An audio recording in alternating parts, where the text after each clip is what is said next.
Dear सज्जनों, नमस्कार, जय हिंद। मैं सोल्जर वॉइस चैनल पर आपका स्वागत करता हूं। दोस्तों, आप बात करेंगे वेनेजुएला की। हाल ही में जो आपने घटना देखी, कैसे कैसे उनके राष्ट्रपति को वहां से उठा करके, उनकी बेगम साहिबा को उठा करके अमेरिका के अंदर ले गए। दोस्तों, अब उस देश का व्यू इस हालात में कैसे पहुंचा, क्यों पहुंचा दोस्तों? वहां पे तेल का खजाना भी है और फिर भी तबाही। वेनेजुएला क्यों टूटा? क्या हिम्मत हो गई ऐसी कि वहां के आकर के उनके राष्ट्रपति उठा कर ले गए? दोस्तों सोचिए, दुनिया का सबसे ज्यादा तेल रखने वाला देश, जहां पेट्रोल पानी से सस्ता था, आज वही देश भूख, महंगाई और पलायन का शिकार है। आखिर क्या हुआ वेनेजुएला को ऐसा? क्यों ये स्थिति उनको देखनी पड़ी? दोस्तों, इसको हम एक एक पॉइंट इसमें पढ़ेंगे, देखो एक एक जानने की कोशिश करेंगे। वेनेजुएला का परिचय और भूगोल। दोस्तों, वेनेजुएला के बारे में आप सभी को पता है, वो वेनेजुएला दक्षिण अमेरिका का एक सुंदर देश है। अमेरिका में कैरिबियन सागर है और पास ही में अमेरिका है। राजधानी वहां की काराकास है और देश सामरिक रूप से बेहद महत्वपूर्ण है, क्योंकि यही से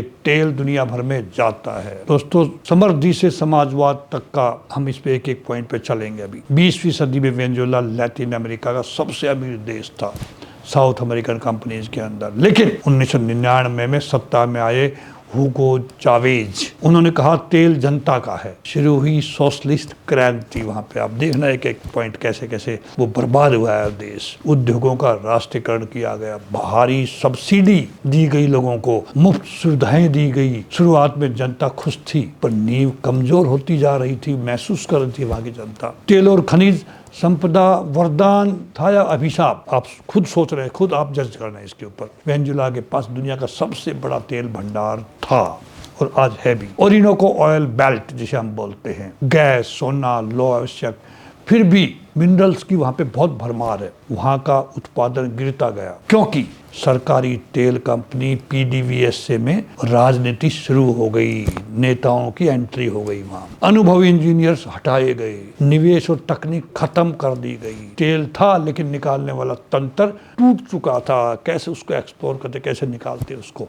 फ्रीबीज और सब्सिडी मॉडल की सच्चाई पे हम ध्यान देंगे, बिकॉज हिंदुस्तान में भी चल रहा है ये। हिंदुस्तान को भी सबक लेना पड़ेगा उससे। दोस्तों, सरकार ने मुफ्त राशन देना शुरू कर दिया लोगों को, जैसे हिंदुस्तान में भी है ये।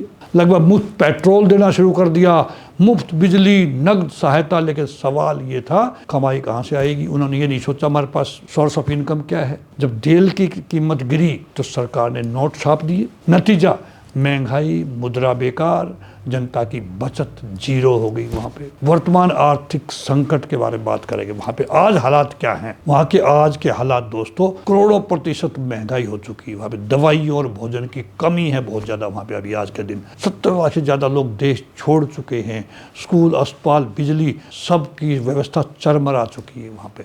ये सिर्फ आर्थिक नहीं, मानवीय संकट है। दोस्तों, अमेरिका की भूमिका वहां पे क्या है? वहां पे दखल देना, दबाव बनाना, ये क्यों हुआ, क्यों संभव हुआ? अब सवाल उठता है दोस्तों, क्या अमेरिका जिम्मेदार है इसके लिए? संयुक्त राज्य अमेरिका ने तेल और बैंकिंग पर प्रतिबंध लगाए, विपक्ष को समर्थन दिया, सरकार बदलने का दबाव बनाया। सरकार के अनुसार ये रिजीम चेंज की साजिश थी अमेरिका की। अब सच्चाई ये है, संकट पहले से था, प्रतिबंधों ने आग में घी डालने का काम किया। दोस्तों, परिणाम क्या हुआ इसका? दबाव का उल्टा असर। अमेरिका दबाव से सरकार और सख्त हो गई। दोस्तों, लोकतंत्र बहुत मजबूत नहीं हुआ, कमजोर हो गया। जनता और गरीब हो गई पहले से भी ज्यादा। वेनेजुएला रूस, चीन, ईरान के करीब चला गया। दबाव ने समाधान नहीं, संकट को गहरा कर दिया। उन्होंने सोचा भी नहीं था ये। वेनेजुएला हमें सिखाता है दोस्तों, तेल हो, खनिज हो, लेकिन अगर संस्थाएं कमजोर हो, अर्थव्यवस्था विविध न हो, फ्रीबी उत्पादन से आगे निकल जाए, तो देश टूटना संभावित है, टूटेगा वो। दोस्तों, संसाधन देश को नहीं बचाते, सही शासन और नीति ही देश को बचाते हैं। दोस्तों, governance matters more than resources, इसके ऊपर हमें ध्यान देना पड़ेगा। दोस्तों, हम सबक लेना चाहिए हिंदुस्तान को भी वेनेजुएला से। दोस्तों, इस वीडियो को आप लाइक भी करना, शेयर भी करना और मेरे चैनल को, सोल्जर वॉइस चैनल को सब्सक्राइब भी करना। ऐसे ही इन्फॉर्मेशन हम इंटरनेशनल लेवल पे, नेशनल लेवल के ऐसी न्यूज़, ऐसे कंसर्न की बातें हम आपसे साझा करते रहेंगे। इसी के साथ में नमस्कार, जय हिंद।